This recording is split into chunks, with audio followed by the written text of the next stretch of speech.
Hey, happy Monday, everyone. Hope you are doing well. It's a beautiful summer morning.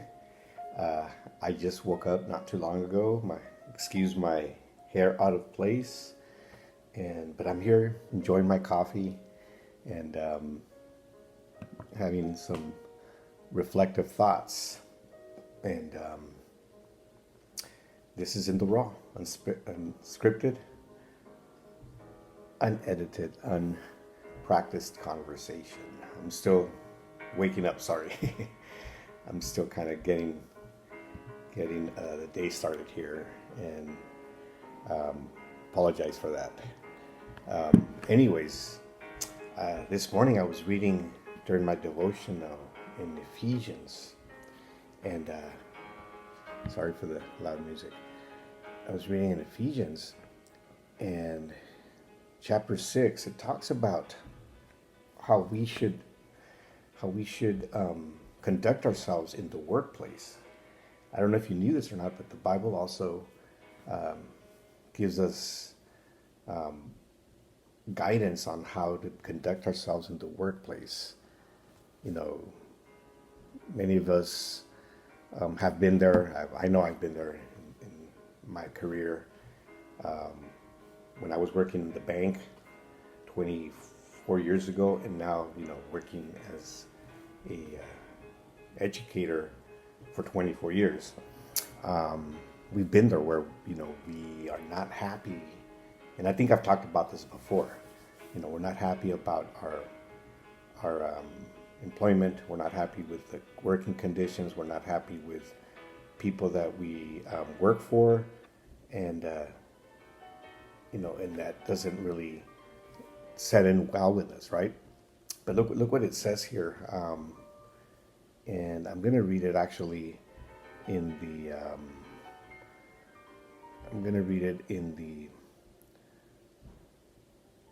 New Living Translation, which is one of my favorites.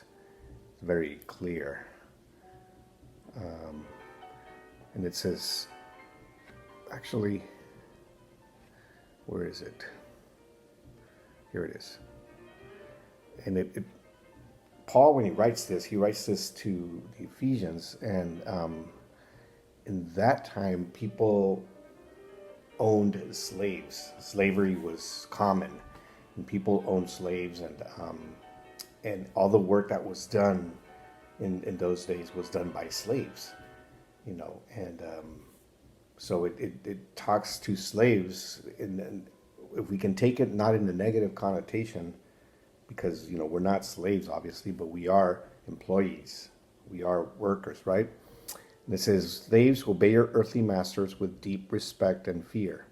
Serve them sincerely as you would serve Christ. Now this is kind of how should I say it? It's unconventional, because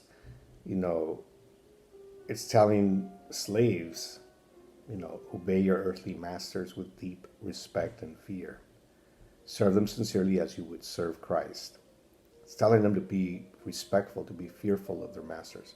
But let me say this also: slaves in this time, in this era, wasn't the same as slavery during the colonial era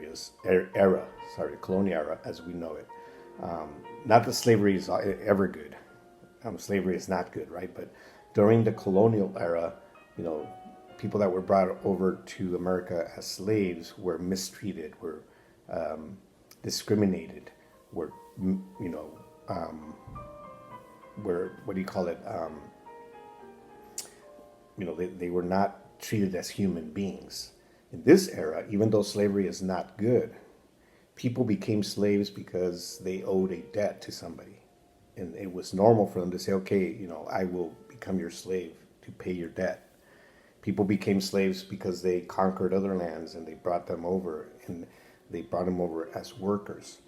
And even though slavery is not a good thing, they weren't as mistreated, as we have learned during the colonial era. They weren't as mistreated. They were still not given their full rights as human beings. They were owned, and so slavery wasn't good in that sense, but it wasn't as we thought, right?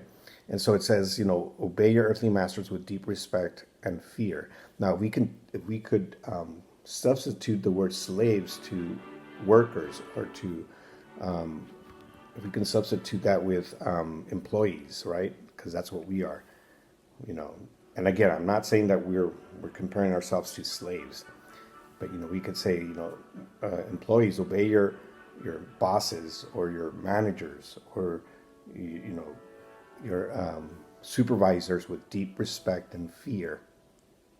Sometimes they don't deserve the respect, right? Sometimes it's hard for us to respect somebody that doesn't treat us correct. And then it says, serve them sincerely as you would serve Christ. And then what it says next is key. Try to please them all the time, not just when they are watching you.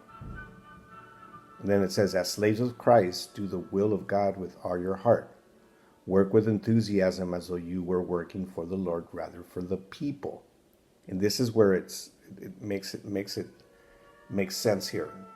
What Paul is trying to say, It says work and give them respect, because you're not serving them, you're serving Christ, right? Please them not just when they are watching you, right? And it says as slaves of Christ. Again, let's substitute that word with workers, as workers of Christ, right? As servants of Christ.